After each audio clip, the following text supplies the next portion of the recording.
हम इसके उपयोग के बारे में जानते हैं कि नियमित परावर्तन में जो होता है उसका क्या उपयोग होता है, और जो अनियमित परावर्तन होता है इसका क्या उपयोग होता है। देखिए, अनियमित परावर्तन जो होता है वहाँ पर उपयोग किया जाता है, जैसे कोई खिड़की हम घर पे लगाते हैं तो हम सोचते हैं कि प्रकाश जो है अंदर कम आए। ठीक है, जब प्रकाश अंदर कम आए तो उसके लिए हम खुरदरे पृष्ठ का उपयोग करते हैं, खुरदरे शीशे का उपयोग करते हैं। ठीक है, यानी क्या उस पर ज़्यादा चिकनाहट नहीं होती है, जिस वजह से प्रकाश अंदर कम आता है। और अखबार हो गया, अखबार आप लोग देखे होंगे कि उस ऐसा पेपर होता है जिसमें परावर्तन क्या होता है, बहुत कम होता है, जिस वजह से उसे हम आसानी से पढ़ सकते हैं। जब भी कोई पृष्ठ अगर ज़्यादा चिकनदार होगी, ज़्यादा पॉलिशदार होगी, उस पर कोई चीज़ की छपाई करना तो अच्छी बात है, लेकिन जब उसे हम पढ़ेंगे तो पढ़ने में पाठक को समस्या उत्पन्न होगी। ठीक है, इसके बाद बात करेंगे हम कि प्रकाश कितने प्रकार का होता है, जो प्रकाश होता है इसके कुछ परावर्तन के क्या क्या नियम है। ठीक है, तो आइए जानते हैं हम परावर्तन के कौन कौन से नियम है। परावर्तन के प्रकार को हटाकर अब हम परावर्तन के नियम को जानेंगे।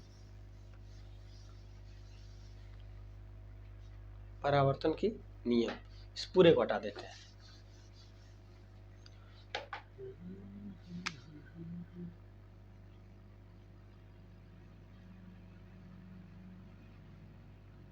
परावर्तन का नियम, ठीक है, परावर्तन के कौन कौन से नियम है, उनको जिन्हें हमें जानना है इसके बारे में आइए हम बात करते हैं। सामान्यतः जो परावर्तन होता है, ठीक है, इसके दो नियम है। कितने नियम है? दो नियम। अभी हम जाने क्या है कि एक पृष्ठ होगा, उस पृष्ठ से प्रकाश आएगी, ठीक है, यानी आपतित किरण आएगी और टकराने के बाद निकल जाएगी, और एक क्या होगा, अविलंब होगा। क्या होगा? एक अविलंब होगा। तो इसी के माध्यम से हम समझेंगे कि प्रकाश के कौन कौन से नियम है। देखिए, सबसे पहला नियम, जो प्रकाश का सबसे पहला नियम यही है, ठीक है, कि आपतन कोण आई बराबर परावर्तन कोण आर। ठीक है, आपतन कोण आई, ये आपतन कोण होता है, और ये होता है परावर्तन कोण आर। ये दोनों हमेशा क्या होते हैं? बराबर होते हैं। ठीक है, आपतन कोण और परावर्तन कोण दोनों हमेशा क्या होते हैं? बराबर होते हैं।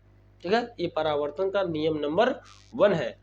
नियम नंबर 2, आपतित किरण, परावर्तित किरण तथा अभिलंब तीनों एक ही तल से लगे होते हैं, चाहे तीनों एक ही तल में होते हैं। ठीक है, आपतित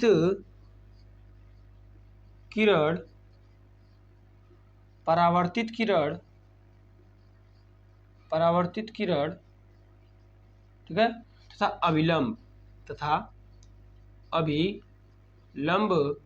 तीनों एक ही तल में लगे होते हैं। ठीक है, जैसे क्या, ये आपतित किरण है, ये परावर्तित किरण है, और ये क्या हो गया? अभिलंब। तीनों देखिए एक ही तल से क्या हुए हैं? सटे हुए हैं ना। तो इसी प्रकार, इसी नियम को हम कहते हैं क्या? परावर्तन का दूसरा नियम। ये परावर्तन का दूसरा नियम है। तो जय हिंद फ्रेंड्स, यदि कोई समस्या होगी हमारे इस कंटेंट में, या फिर आपको न समझ में आया होगा, तो प्लीज़ कमेंट में हमें ज़रूर बताइएगा। और all the best for supporting me.